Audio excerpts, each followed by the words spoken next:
All right, so I wanted to make a separate video for this because I feel like when people start picking up more Supras in the future, and just people who are picking up Supras now, this is going to be a good reference video for them. Just a little bit of an insight from a Supra owner who has been daily driving this car and wanted decent power out of it, and has tried out a lot of different setups on this car. I feel like the majority of people that buy this car are not really gonna wanna go as far or as in depth with the modifications like I have with my 2020 Supra. The majority of the people are probably just going to be daily driving this car. They want like a little bit more horsepower, nothing insane, but they want to be able to keep up with the majority of sports cars that are on the road and maybe get a few kills here and there while they're out in Mexico. And this is really why I feel like the Supra has become the perfect car, the perfect platform, if that is what you're looking for out of a daily driving sports car. So when I first picked up this car, I took it right over to the dyno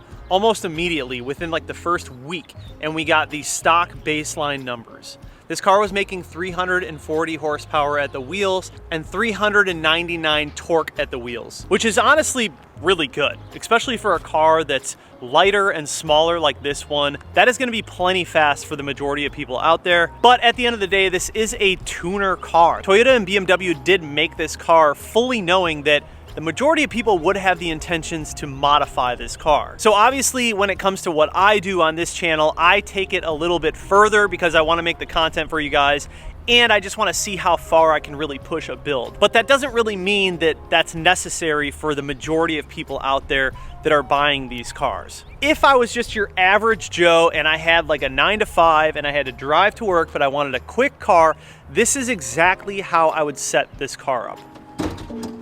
There are two things that I would do when it comes to engine performance for this car. The first thing I would do is a catless downpipe. I would even go ahead and just keep this exhaust stock, because honestly, this car sounds really good with a stock exhaust and only a catless downpipe. You don't have to have a full exhaust system.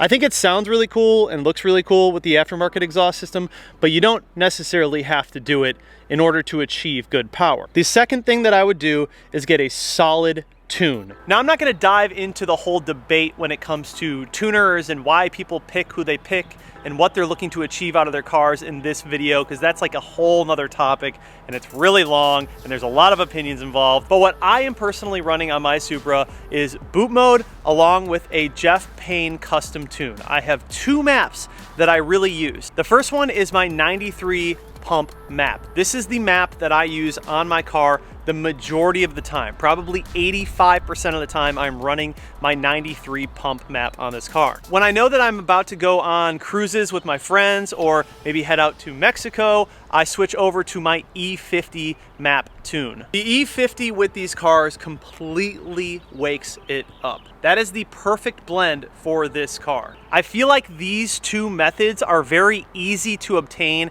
and easy to manage. Some people don't like getting into methanol injection and things of that nature because it's more things that you have to manage. And I completely understand that. From a practical, realistic standpoint, not everybody wants to have methanol injection in their car. They don't want to have to keep filling that tank up. They don't want to have to keep bottles around in their garage. They don't want to have to monitor the tank. They don't want to have a custom tune for methanol injection. So I feel like once you get into methanol, that's for people who are really trying to get to the next level with horsepower gains. But I'll be honest, I don't think that's necessary, and the majority of people are going to be completely fine with just a basic pump map tune for daily driving and then an E50 tune for the weekends. So our stock numbers were 340 wheel horsepower, 399 torque. When I'm running my E50 custom tune, I am at 487 wheel horsepower and 569 wheel torque. All right, so let me just say, first of all, that is a lot of power and a ton of torque for this car. And the fact that you can achieve that on the Supra in this B58 with only two modifications is insane. I am someone who came from the 328 N20 platform, the E90 M3 platform, an N55 M2 platform, and now on this B58. I have never been able to achieve power on a platform so easily and so effortlessly. The other nice thing about having a custom tune with this car is it really does enhance the overall driving experience. I've had multiple off-the-shelf maps on this car, and the car just never quite drove right. Even the stock tune on this car just didn't feel that good when it came to the throttle. Ever since I went with a good quality custom tune, this car has been so much more pleasurable and enjoyable to drive. Even when I'm out just getting my errands done, it's just so much easier to drive the car. The throttle isn't bucking all over the place. The car doesn't feel like it has too much power just for the street. It's right in that sweet spot. So I am going to be going past this, and we are going to be upgrading the turbo and doing a few more things to make a little more power out of this car. But I feel like a lot of the people, like 90% of the people, this is perfect. This is all you need. I think it's really easy to get caught in that mode where we are comparing our horsepower numbers to other people and we feel like we need 1,000 horsepower or we aren't relevant, which is really just silly because I came from a background where we were hoping to get like 200 horsepower out of our Hondas. And the fact that you can just do two things, flash your car with your cell phone, and you're now making almost 500 wheel horsepower it's mind-blowing. That's absolutely insane. We used to have to swap engines in our Hondas to get like 250 horsepower. An entire engine swap just to get like 100 horsepower, maybe. So it's just funny to me because I see a lot of kids nowadays who I don't really think they understand like the perspective of what it actually took to get this kind of power back in the day. And now that we have these cars that come with great power, great turbos, great blocks straight from the factory that can take this amount of power, I don't know, it's just something that I feel like gets taken for granted a little bit. And now if your car doesn't come with like 1,000 horsepower from the factory, kids are like, oh, what a slow car, what a pile of junk. As we all know, those are mostly 15-year-olds on TikTok that are saying things like that. But the point is, you can make a ton of power in these cars so easily, and I feel like for a lot of people, all you gotta do, a good E50 quality tune, a good 93 pump gas tune, catless downpipes, and send it. Now, I definitely think there are other things that I have done to this car that I enjoy, that makes me enjoy this car a lot more. One, most importantly, being the suspension. I'm running the KWV3 coilovers on this car, and let me tell you guys, I have ran a lot of different suspensions, from springs to coils to height adjustable springs.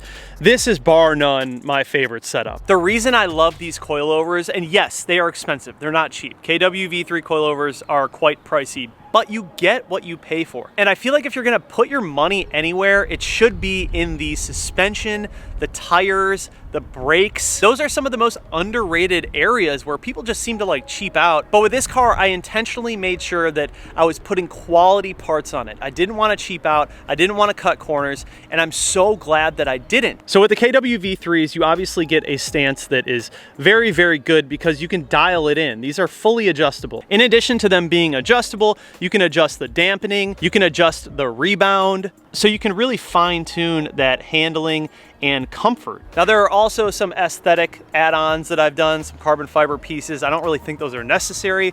I do think they look good, but this car looks so good from the factory. Like, you could just drive it around stock and it still snaps necks. It's just such an interesting looking car, and I don't think people are quite used to them. But I just wanted to throw in my thoughts on the suspension because I feel like that is a very important key part to enjoying the way that the car drives. This car setup right now is honestly perfect. Like, this would be the perfect daily driver for a lot of you guys out there who own these cars or are looking to buy one of these cars. Now, while the car does seem rather low on the sides, I don't scrape that much on the sides. And the nice part is it's not really that low up front. To the majority of people, you're gonna be like, are you kidding me? That's incredibly low.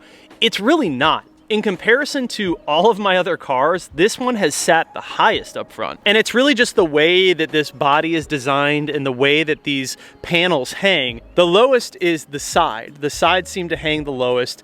The highest is the front. And so I can go over speed bumps and everything without touching anything, which is really nice because on all my other cars, I always hit. I hit everything I was scraping.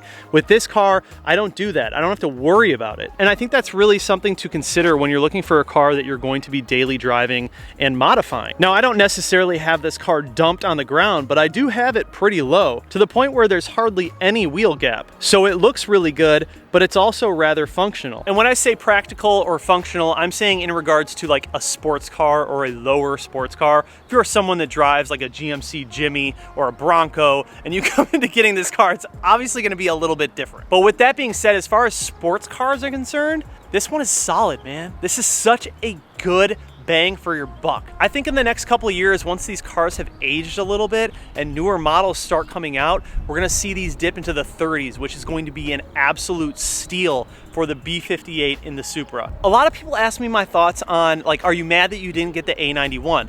Not really, because I have the 2020, which is tunable. And unless you are intending to keep the car stock, that added extra horsepower in the A91 doesn't really make that big of a difference. Once you start modifying these cars, adding different performance parts onto them, tuning them, they're going to make relatively close to the same amount of power, A90 or A91. That added horsepower that you see on the A91s is really only beneficial if you intend on just keeping the car completely stock compared to a stock A90. So for someone like me, who obviously heavily modifies his cars, is meaningless. There have also been some complaints because the A91s are not tunable. For the most part, they are not tunable yet. They have had some ECUs that they could crack, but the majority of owners with A91s are rather frustrated. And you can see it in the forums, you can see it in the Facebook groups. They can't tune their cars yet, and that's really why they bought a Supra. They wanted to tune it, but people cannot get past those locked DMEs. And look, if I bought a Supra with my intentions of tuning it and modifying it, and I still couldn't actually tune the car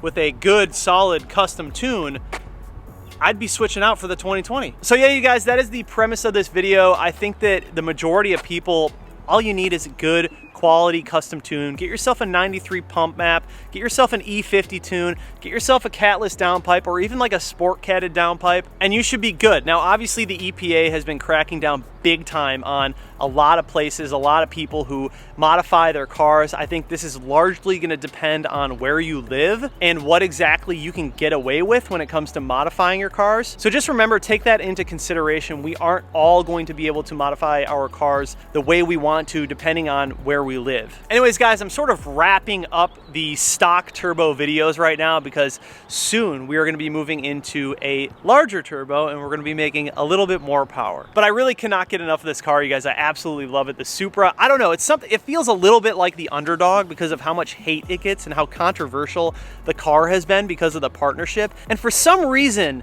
I always enjoy the underdog cars. Like even when I was building up the N55 M2, everyone said that that car wasn't like a real M car because it didn't have the S55. But I really love that car for a lot of different reasons. And I think that that also proves the point that people, we are just so spoiled nowadays with the amount of power that we can make with these cars and these engines that even, you know, a 400 wheel horsepower car to some people is just not good enough. I think we definitely need to put some things into perspective and remember where we came from as a car community and auto enthusiasts. It was not this easy back in the day to get this kind of power. So we should definitely be thankful for these tuning platforms and the amount of power that we can actually make as easily as we can make it. Anyways, guys, thank you so much for watching the video. I'll see you in the next one.